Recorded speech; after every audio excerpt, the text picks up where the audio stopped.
Welcome to the Easy Conversations podcast, Dan. Thank you for having me, man. Looking forward to chat today. Yeah, your story is definitely inspiring, and I want to share that with the listeners. I'm also fascinated by the ability or the human ability to overcome adversity and find meaning in their lives. I often reflect on that ability when I'm going through something or I'm struggling, because then it gives me inspiration as well. And Yeah. I think we tend to compare other people's struggles, but we're all bound to get what is meant for us. But just trying to understand from your perspective, how have you been able to make meaning from your own experiences and what you've gone through? This experience that I had in London in 2014 flattened me entirely. Knocked me for 6 on the mat, counts at 9. I'm hanging on by a thread here. And it was so dark and it was so bleak and it was so impossible. I had so much help that I really wanted to share my story and my perspective to show you the way out is through. Mm-hmm. That you're time right now that you need to keep going and just keep your eye on the prize and don't relent ever. You gotta fight, you gotta grind, you gotta fight with it and make it happen, man. Because I had so much help, and if I didn't have that help, I'd be finished. I wouldn't be here. But I had the help, and if I can just give you these little nuggets of gold that I've got, that I've learned from the experience, like I can help you navigate this better than you would have otherwise. Mm-hmm. Mm-hmm. So it's a drive me now that's unrelenting. I can't describe it. It's on my soul. Let me speak today. I get a bit animated when we're talking about this because I want to show you like how difficult and grimy it was, but how you got to keep going and pushing. Mm-hmm. And it's on my soul now. It's my purpose in life for sure. And I'm really grateful to have the opportunity to speak with you today. No, I appreciate that, Dan. And I do want to understand that the difficulty, as you're touching on, if you're able to give us a little bit of context in terms of what that difficulty's meant for you and what it's been like over the years. The injury, like a brain injury flattens you, right? Like you're dead to rights. I posted a link on my Instagram yesterday about the video that I recorded 10 years ago in the hospital talking to the camera and recording my first walk. I needed to walk in the hallways and like how jacked I was, how out of sorts and how challenging it was to communicate with the camera and how difficult it was to even to navigate that. That was, and the caption was, compare yourself to who you are today, or compare yourself to who you were yesterday, but to someone else's today. Just remind yourself how far you've come. Like, I look back at those videos and I'm like, that's nuts, man. Like, I was dead to rights.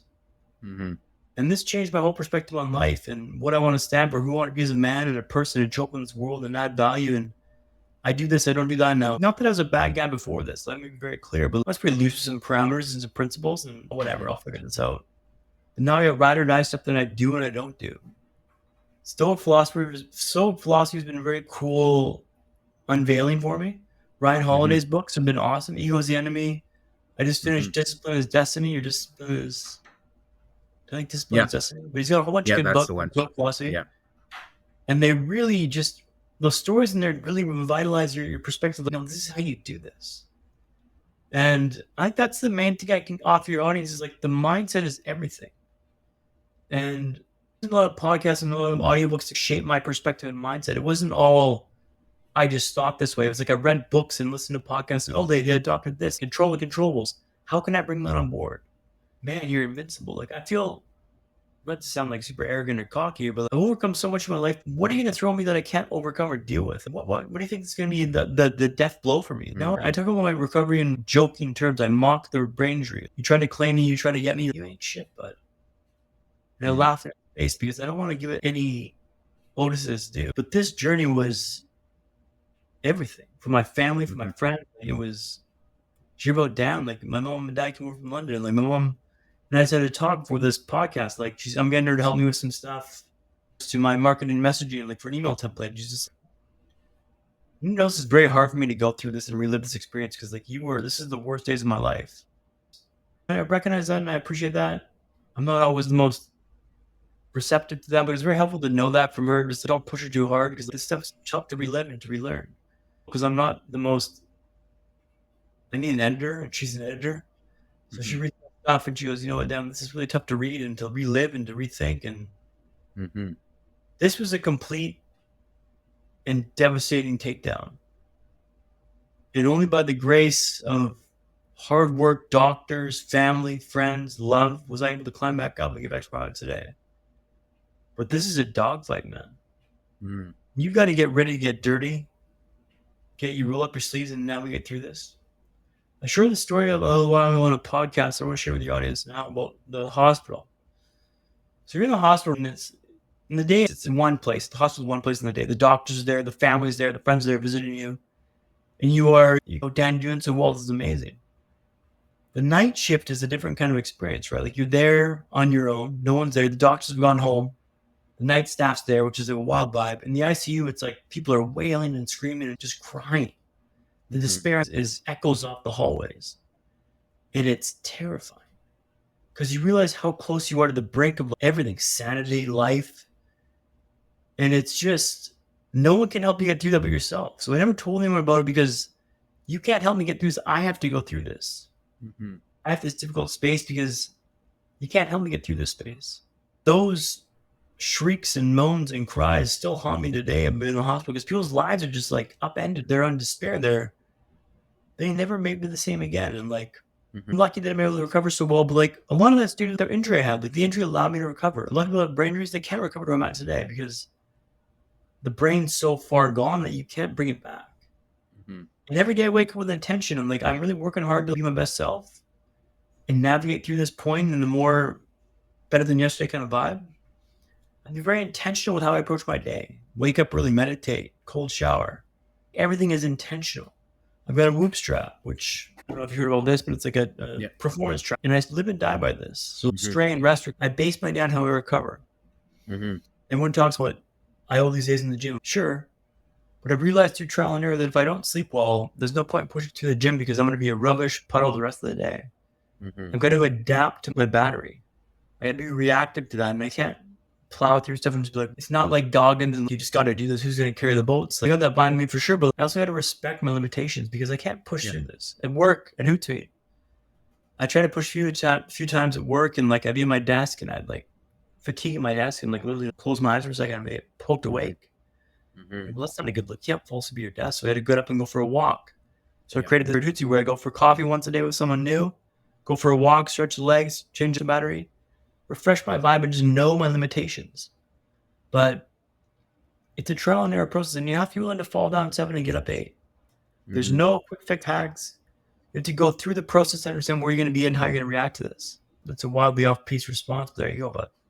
Yeah, no, I appreciate that. And just for additional context, for people that are listening and may not watch the video, are you able to share some of the limitations? I know you've touched on it too, but what are some of the limitations you have now after this injury that you experienced? Yeah, probably the biggest one's fatigue. So I really got to manage my battery. Like I can't push through stuff and just be like, oh, I'll just deal with it. Like I can't do that. Mm-hmm. And take a nap, meditation, recharge my batteries and like refresh. So I concert last night at the Key, at the Montreal Key for the anniversary. Saw Bahamas play. Wicked man, by the way. But halfway through the show, I was like, you know what? I'm really fatigued now. I need to go home. Mm-hmm. Before in the past, I'd be like, oh, I'll just push through it. It's a show. I gotta be down here. But like, I really have my battery. I can't push through now. I gotta honor my battery now, which is about 75% compared to yours. Much faster. Everyone's got one of these right now. Where's mine? Here. Phone, right? You know the battery. Yeah. Like, when that battery goes below 50, I'm less pleasant. Below 40, I'm a prick. Flounder, and I'm not as good as I could be. I can push through sometimes. I know it's not as good as I could be. And if I don't respect the battery, you're done. But also, I'm like impulsive. I can be a bit avoidant. Like, you're never out of the woods with the brain injury. Every day you wake up with the limitations that are there, and you have to armor up for the day to address those limitations. Every day is like this. It's every day, forever, always. There's no relentlessness. It's relentless. It's never going to get better. It's going to improve. It's never going to go away. And I can't be like, oh, I'm better than the routine or better than this, because then you'll fail. And I can push through this, and it's humbling, man. Because like, I was a pretty go-getter. I was pretty go-getter. Like, I would just do what I wanted to do and push through and make things work. Life. And I managed to get through by charm and good luck and some help in the past, but now I can be more responsible and take ownership of my stuff. Extreme ownership's a big thing. A good book by Jocko Willink. I'm not sure if you've heard of that one. Yep. But that's what I got to do is own this injury, own every part of it, a lot day in, day out. Because it's not going to come to the guy who just, oh, I got this nailed. Yeah. I did it right the first time. Like, I never do it right the first time. Mm-hmm. But really, do I feel the same thing twice? I have, but like, you got to learn and adapt. And if you don't learn and adapt, then what are we doing here? Mm-hmm. Life is about adapting to your situation, adapting to your limitations. And that's what mine's being more acute because the brain dream, like, you've got yourself as well, like limitations and stuff that you can't do well. And for me, I'm a horrible speller and editor. So I need to get my copy written and edited by people. Mm-hmm. And if I just publish something else and be like, Dan, there's a mistake here, there's a mistake there, it's, I don't really, my brain is not that detail oriented, if that makes sense. So self-awareness is probably the most important thing I can offer your group here. Yeah. No, I appreciate that. And I guess just to add beyond the fatigue, because often we don't see that, you also have an eye patch. That are you able to share some insight into that and how that's affected your ability and your vision and stuff? And you touched on the limitations, right? So yeah, for sure, man. Good point. I forgot about that. I got a few of these limitations I just learned to roll with, right? So I got double vision while we're the eye patch today. Yeah. Not that I don't want to see two of you, man, but it's way distracting to see two of you and have the two images go. And my image is not 1 and 1, it's 1 and 1. Yeah. And my eye flutters a little bit. Almost off the charts, they told me. I had 2 surgeries on the right eye, improved a lot. 1 surgery on the left eye changed everything. My head turns to the right a lot now to look at the right eye because I don't trust the left. This took years of cauterizing. I managed to nullify the pathways so my eye wouldn't turn. I surgery to try and improve it and get rid of the delusion, and it's changed everything. My dad goes, "Do you regret having the eye surgery?" I go, "Yes, it's changed everything." But the more I reflect on it, the more I realized I was taking the next step. Reminded by this book called The Fox, the Boy, the Horse, and the Mole. A boy's walking through a thick wood, and he yells back at the horse. He goes, "I can't see a way through." And the horse says, "Can you see your next step?" The boy says, "Yeah." The horse says, "Well, just take that." With the eye surgery, I was taking the next step. I was trying to improve my lot. I'm not settling for the life I've got. I'm trying to improve what I can get. To squeeze the life I got out of this. They said the odds of you being a human being are 400 trillion to 1, right? 400 trillion to 1. It's a staggering number, right? Yeah. If you're lucky enough to get a hand to play, which I was, my hand had this genetic blip in the DNA. Like, I couldn't avoid this. This is like an act of DNA, right? I'm only alive because this was in my DNA. So I can't wish it didn't happen because I am this person who had this happen to me. I'm only around because this happened to me. Shifting your perspective is so key. Now, if I could get a share walking into Broadway that talks about perspective. Mm-hmm. Absolutely. So have you been to London, England? Yes. Have you been to Tooting Broadway? No, I haven't. So it's an area in South London, an area they call up and coming. Mm-hmm. Think loud sirens, drugs, gangs. It's dirty, it's hectic, and boys are busy. Mm-hmm. Walk with a cane, walk with an eye patch. After 4 months in a wheelchair, I'm letting back on ice. I turned the corner to walk on the high street for the first time. Nearly get slammed into by someone. I stagger back a few feet. Someone scurries past me on the right hand side. I thought it was done with the rats. Someone had been stabbed on the sidewalk over here. I'm thinking, this is a pretty wild place to learn to walk. After a few days of this, I was thinking, this is the worst place to learn to walk in the world. Can't they see him trying to walk here?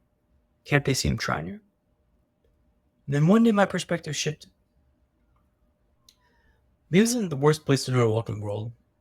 Maybe it's the best. I can walk here. I can walk anywhere. The tune probably didn't change, right? I'm reflected that. What are you looking at in your life you're convinced is the worst? Convinced the absolute worst. Hey, maybe it is. Maybe you can find a way to turn down the suck a little bit. Shift that perspective a little bit. Iron Mike Tyson famously said, everyone's got a plan until they get punched in the mouth. Now your punch may not be a brain hemorrhage, right? Facts. Will be a job loss, a breakup, a diagnosis for you or a loved one. You'll see that punch in the mouth. How will you respond? I'm offering a compass here, not a map, but a compass. It always points towards true north. Mm-hmm. But there's a mindset, perspective, and hacks. Hacks that allow you to be better than yesterday and tomorrow. My name's Dan McQueen. And the reason why I told you to start learning to walk in tune railway is when you change the way you look at the world, look at changes. Mm-hmm. And you don't need a brain hemorrhage to understand that. That's part of the story I share most to show you about perspective shift can happen and how the brain hemorrhage can relate to you if you haven't had one.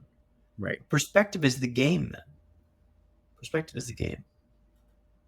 Yeah, no, I appreciate that. And that's when we started this conversation, that was my cue there in terms of recognizing that a lot of the times, like you said, your punch has been the brain hemorrhage. And for us, other people, it could be different things.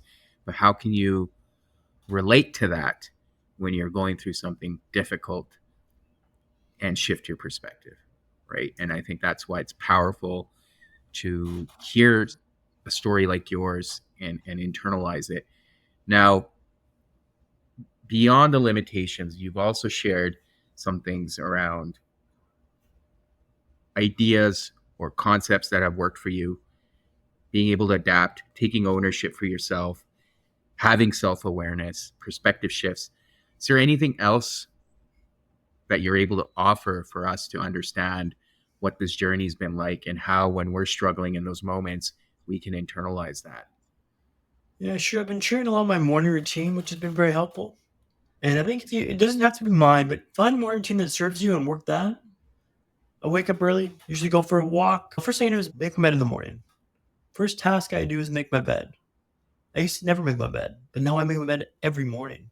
Mm. It's the first task you accomplish in the day. You pave the way to more success. Last thing you do in the day is get into bed. Hey, I accomplished that in the morning. Next, I go for a workout. Move follows action. Get a sweat on. Come back, have a shower, and the shower cold. 1-2 minutes, nothing heroic. In Vancouver, that's pretty mild in the summer. Imagine it's a bit colder for you in Calgary, but Yeah, it's a giddy up and go you can't put a price on. They say there's equivalent dopamine hit of a line of Coke. yeah, Allegedly. yeah. I crave that dopamine on the morning. I need that cold shot. I used to hate the cold shower, but now I crave it. Just 1-3 minutes, not a big deal. Mm-hmm. Get in the shower, then I meditate. Usually for about 20 minutes, but it can be anywhere from like 10 to 20. But I start with 2 minutes in the morning, right? 2 minutes for 1 week, 4 minutes a week after, 6 the week after that. You build this stack of undeniable evidence that says you do what you say you're going to do, and you wrap it up. You don't start with 20 because you'll fail. Start with 2. Everyone can do 2 minutes in the morning. Next week, do 4, then 6, then 8, then 10, then 12, then 14, then 16. You ratchet this up, man. My new standard is up here because I've ratcheted up. I didn't start with 20. I started with 2, and I ratcheted it up. Don't try to conquer the world in the first go, man. Build it up and wrap it up. Momentum is another habit I talk about a lot, or hack I talk about a lot. And that's, I get 2 types of momentum. So one's building blocks. Mm-hmm. So I come from work, and before we sit down and take a load off, I get dinner going, throw the laundry in, keep the wheel spinning, and then I just tend to it as I go. But to start those tasks from a dead stop is a lot more difficult now. But if I keep it going, I can harness that momentum and just keep it going. Turning over laundry is much more easy than starting laundry from a dead stop. Dinner's easy when you're on the boil rather than starting from a dead stop. Yes. We also got something called swallow the hairy frog momentum, which was I went swimming in the morning before work, first thing in the morning on a Monday morning. Most difficult task first thing in the day. I was in the lift going down with my HR manager. She goes, "What's all these bags for, Dan?" I go, "I went swimming this morning for work." She's like, "You swallowed the hairy frog." And he goes, "Excuse me?" "Yeah, you swallowed the hairy frog." I go, "That's not a thing." So hair the dog, swallow the frog are 2 expressions that are really check out, they're real. But swallow the hairy frog is nonsense. So I made a mug for her. It's got a hairy frog combing his back saying swallow the hairy frog. To remind her of the smack she'd been talking for about 30 years of her life without anyone calling her. But I call swallow the hairy frog now doing difficult tasks first and foremost, and you paved the way for more success because you're already in the deep end, you've already plowed through this. No matter how you slice it that Monday and the week's of success, because I've already swam. I swam in the morning. I got up at 5:40 to get swimming for 30, 40 minutes, and then I go to work. And momentum is so key for this, right? But find hacks that work for you. And the hacks don't have to be what I do, right? But like with you is so the city is quite busy. Yep. Put a pulse. There's areas called the circuses. Piccadilly Circus, Oxford Circus. They're a bloody circus. With the brain injury, I got the capacity for FAF and inputs. Mm-hmm. So I'm finding an icebreaker, someone to walk behind. I walk right behind them and let them break the ice for me. So they're dealing with the oncoming traffic and I just fall in their wake. That full-on attack. Yeah. Like easing the burden of the stream of dealing with day to day. Again, this may not be something you need or care for, but like the idea of like how to improve your life and how to find these little acute angles is what you want to do in life.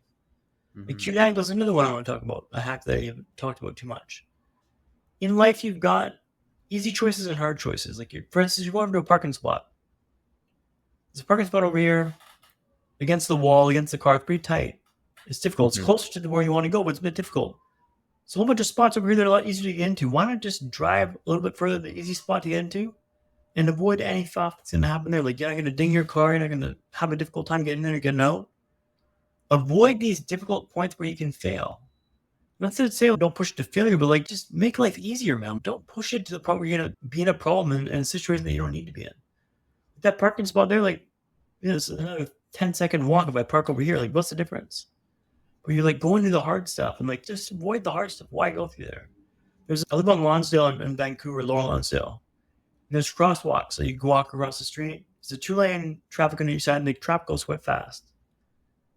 And you can cross the crosswalk, sure, you have the right of way, but it's like, why?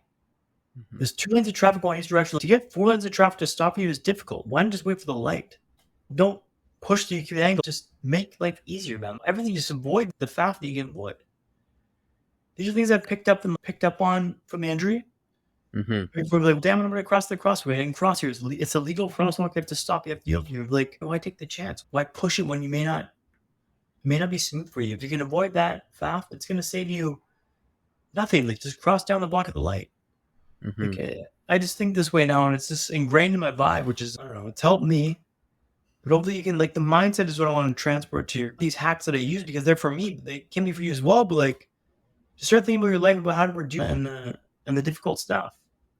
How can you avoid those things in life? I think what I'm getting out of that, and I appreciate everything you've shared, and including the analogies, but at the end of the day, we tend to make things difficult for ourselves.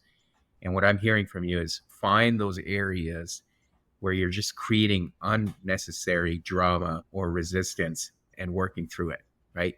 Cutting through it, like you said. And I think that's crucial. And one of the personal things I could share that may help also is often the people we tend to surround ourselves with, or the people we tend to have in our lives.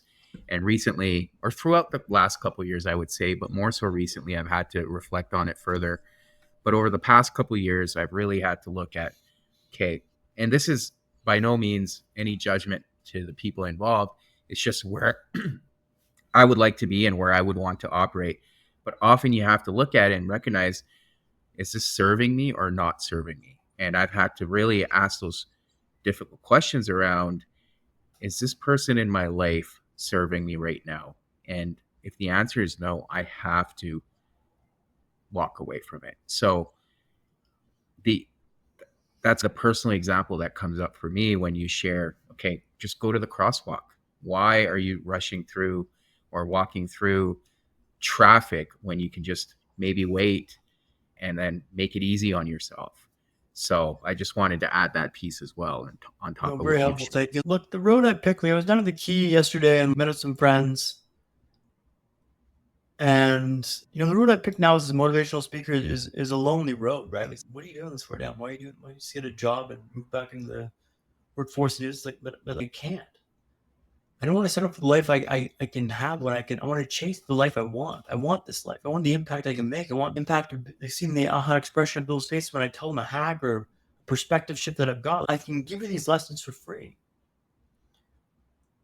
And if I don't, it's a disservice because I paid for these lessons in blood, sweat, and tears, man. Blood, sweat, sleepless nights, agonizing rehab, recovery. The real trajectory, 30 minutes you got to do, then 25, then 20, then 15, then 20. It was arduous, difficult, grindy stuff, but I learned these lessons through blood, sweat, and tears. Why can't I just give them to you?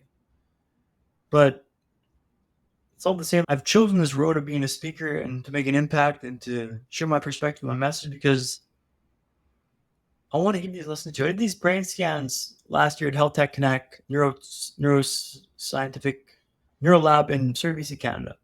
Mm-hmm. Shout out to Help That Connect. And they put this cap on your head, they fill it with liquid, and they ask these questions like cat, dog, cucumber, steak, or stroller, water bottle. And see if the synapse is fired and see if there's like a relation there if your brain's working right. The results came back as average. Average is pretty good. But I read this is shockingly average. I'm just average. I'm no better or smarter than anyone that I speak to. I'm just driven to go forwards. Mm-hmm. And that kind of helped me because I realized like all the stuff that I'm telling you about is I've done this. Why can't you? I'm no smarter than you.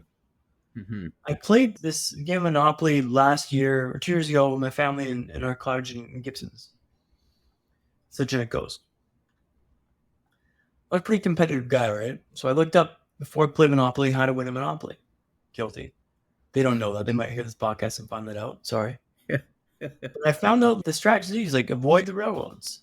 Yeah. Avoid utilities, avoid like the park places and the big expensive ticket, and focus on getting the monopoly. Mm-hmm.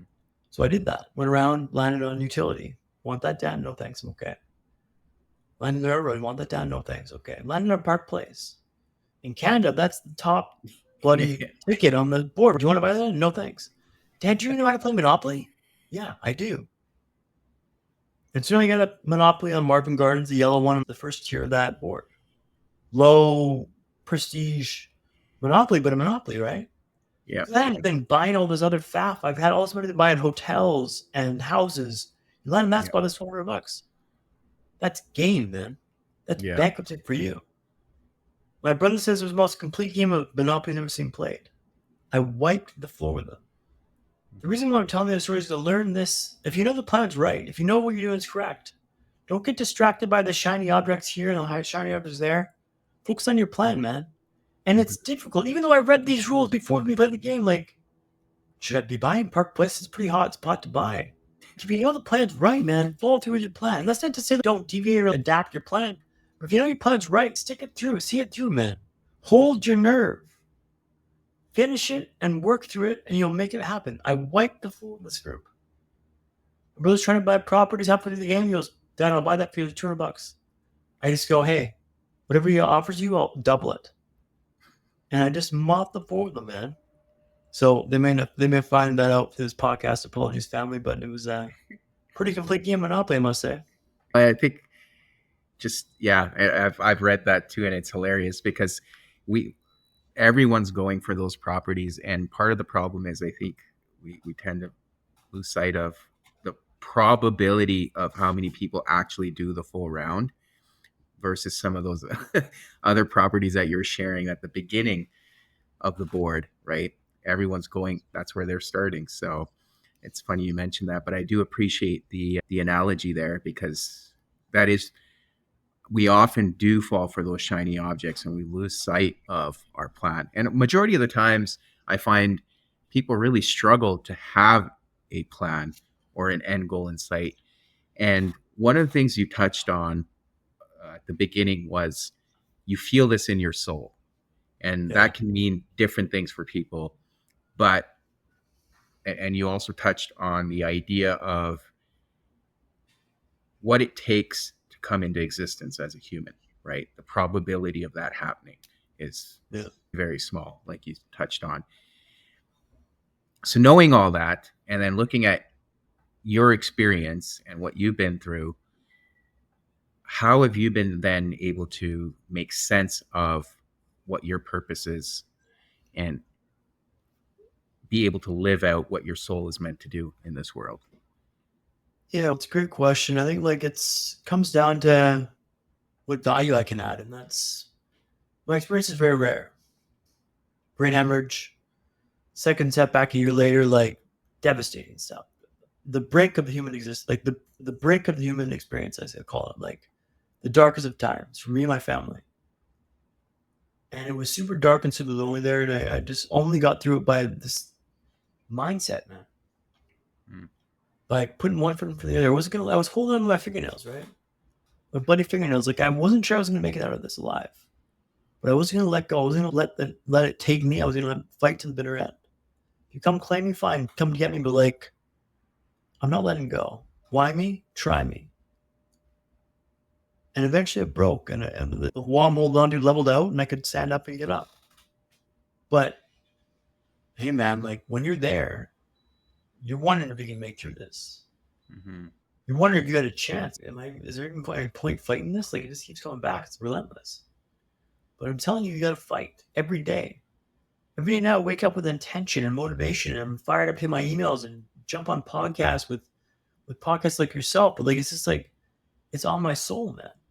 So I want to show you that you can navigate through this because everyone's going through difficult stuff. Like your most difficult thing you've ever been through is the hardest thing you've ever been through, right? It's different than mine.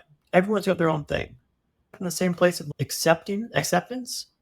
That's a big lesson I want to get across here. Is like acceptance is so key. You have to accept it. Dan, you don't know my story. Yeah, you're right. I don't know your story, but look at my story. Look at my perspective here. Acceptance is key. If you don't accept it, you can adapt to the new game, the new board, the new Monopoly board, right? You have to accept where you're at now. And that's not easy to hear. And that may be a bit insensitive to what you're going through. Hey, I apologize. But look what I've been through. I'm telling you right now, the lesson I've learned is acceptance is key. The faster you can get to acceptance, the faster you can improve your lot. And it can make you win for 6 months, and then at the end of 6 months, be like, then start taking steps forward. But wishing something didn't happen is not an active way to resolve it or improve your lot. Wishing something doesn't happen is new shit for you. Mm-hmm. Only by taking steps actively to improve your lot can you make it through this. I lost my job 2 summers ago from Hootsuite, tech company I worked for 10 years. Part of the wrong side of the spreadsheet got laid off, and part of a big massive calling. 400 people lost their job that day. It's on the wrong side of the spreadsheet, okay? Lost my job. Went for a boozy lunch, had a couple of margaritas. I decided that I'm a motivational speaker tomorrow, which means I need a computer today. Went down and bought a new computer, where I'm calling you on today. And I accepted it down there. I wasn't over it in that afternoon, but I made the choice. I'm a speaker tomorrow, which means I need a speaker today. Every step I've shortened the acceptance period by like month to afternoon. I'm dramatically dropping this out and I'm improving my lot because control what you can control. That's not my fault, but it happened. It's not fair, but it's not personal, right? Yeah. So for yourself, it takes steps to start improving your lot. And that's the message I want to drill home for you. And that's maybe a bit harsh, a bit blunt, but I'm telling you, man, that's the key. That's the juice that you want. That's the squeeze. The juice that's supposed to squeeze is that. Mm-hmm. You can take away that from this conversation. Like you'll be miles ahead of the competition, miles ahead of where you could be. So you just sit, woe's me. You're not wrong. It's not fair, but no one's coming to get you, man. No one's coming to drag you through this stuff. You've got to do this. You need to hear, but I'm telling you that's the truth, and I believe that with my heart. And I want to share that with you because I think that's a lesson that's difficult to understand and to distill down if you haven't been through something acute as my stuff. Mm-hmm. So, because if you can just accept it, get to acceptance. You don't have to just accept it, but get to acceptance over whatever time period you need. But acceptance is key, and then cut it off. Give yourself a venue of like a certain amount of time to whinge and be sad about it, but like after that time, forwards. Always forwards. I'm gonna tattoo on my leg, on the left leg that I wear the splint on.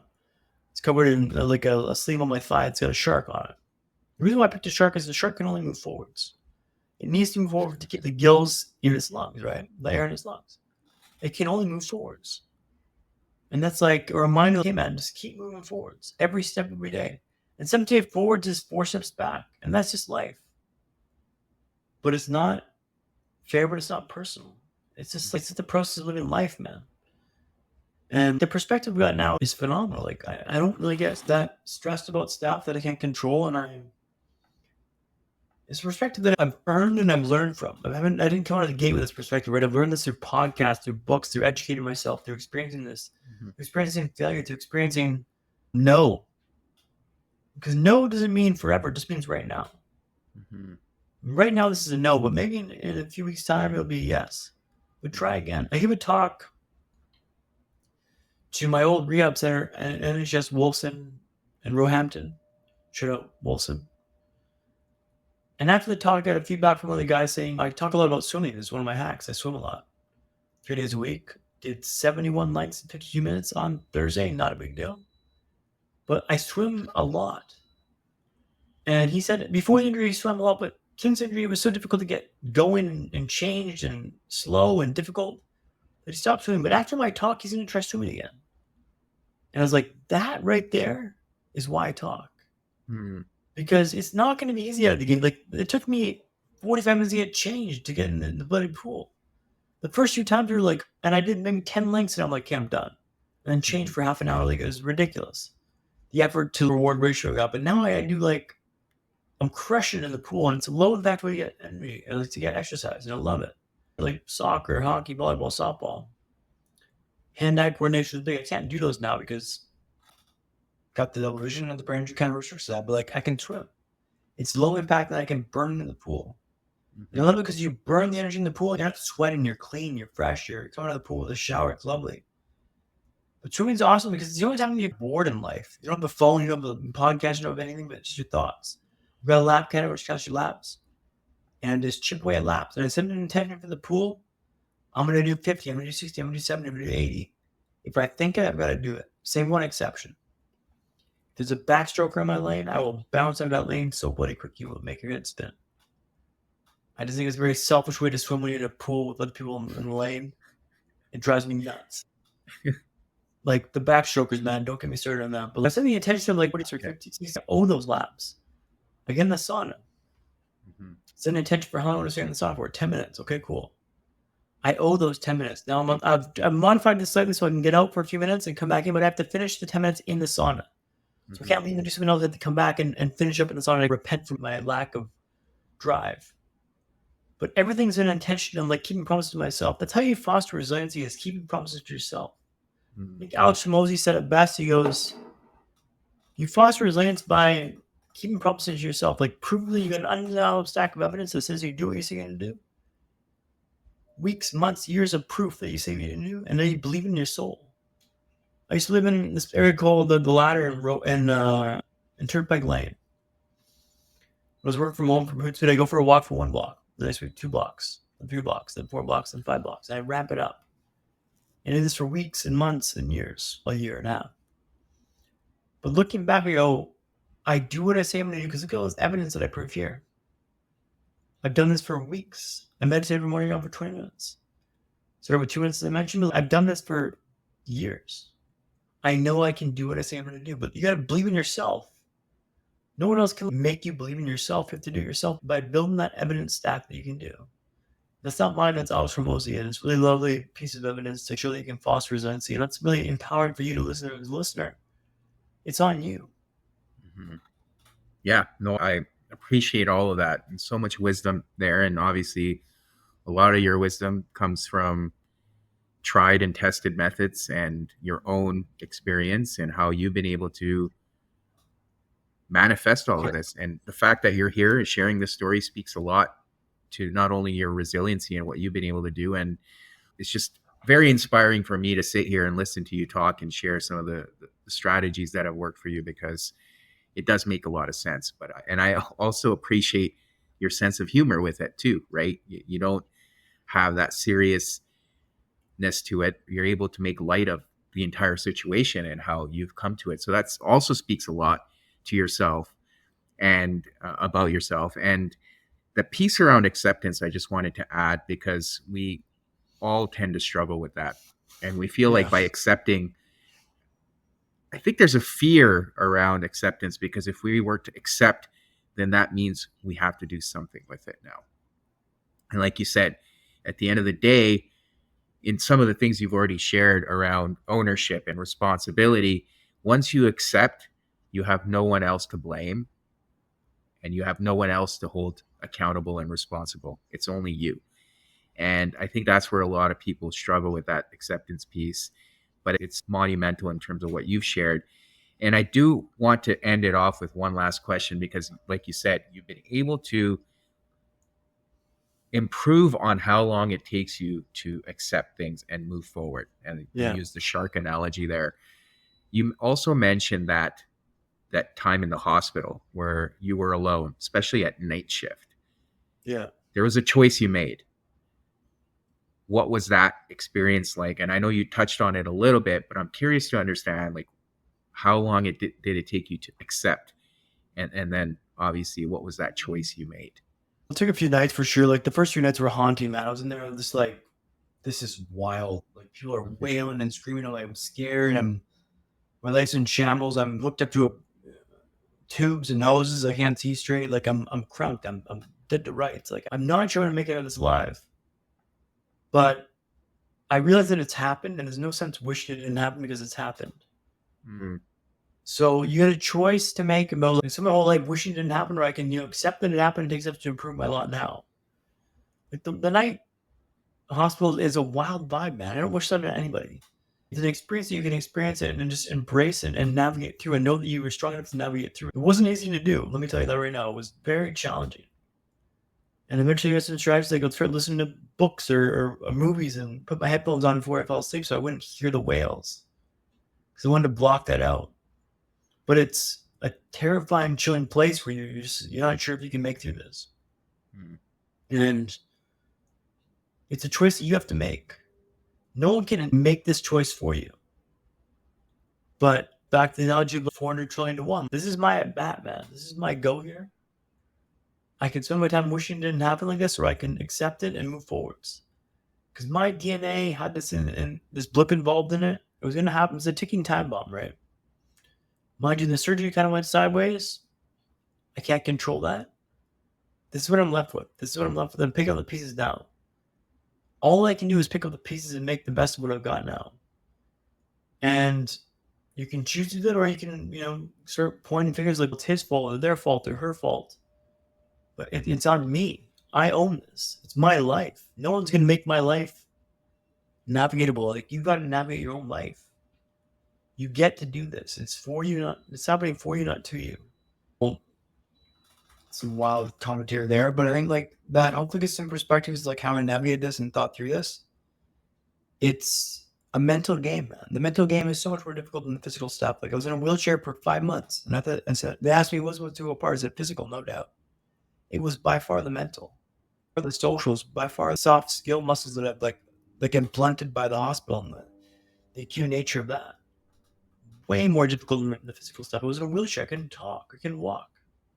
Couldn't talk for the first few weeks. But find out what motivates you and harness that, right? The way the nurse got me talking again, off piece here, but I'll tell you this story.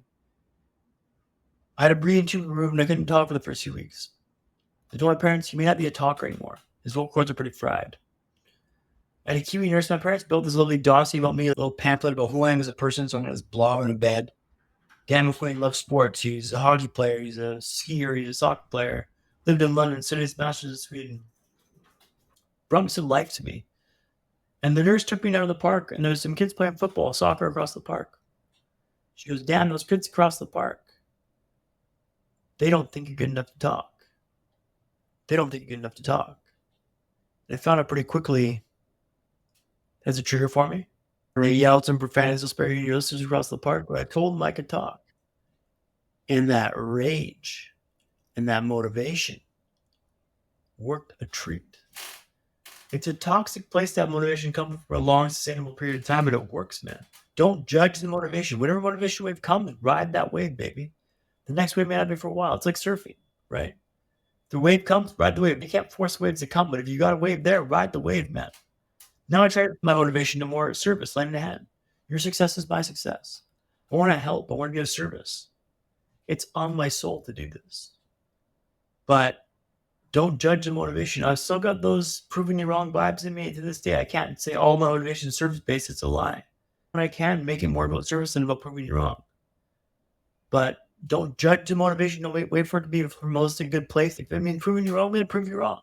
Or like just harness that toxic vat of fire and brimstone, but don't let it burn you up because it's pretty toxic. It works well, but it's a very delicate balance of proving you wrong and surviving and thriving, if that makes sense.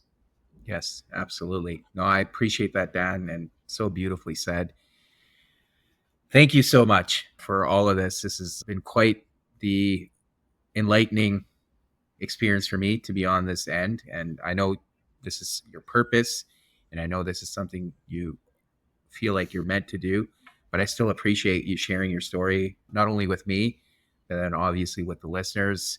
It's definitely had a huge impact on me today. Yeah, I'm just very appreciative of you taking the time and walking us through your journey and what's worked for you and how you're hoping to make a change in the lives of others. And I know you will. So thank you again. And for listeners that want to find your work or find you online, what are some ways they can do that? My best would be McQueenDan.com, MACQUEEN Dan.com. It's a website and demo. And also McQueen Dan across the socials, probably most active on Instagram, to be honest, but that's the best way we can get them to my stuff. They'll be in the show notes, I'm guessing. All right. We'll definitely put that in the show note captions. But thank you again, Dan. This was quite the experience. Like I said, very much appreciative of your time and willingness to share your story with us today. Appreciate you, brother. Thanks so much for the opportunity.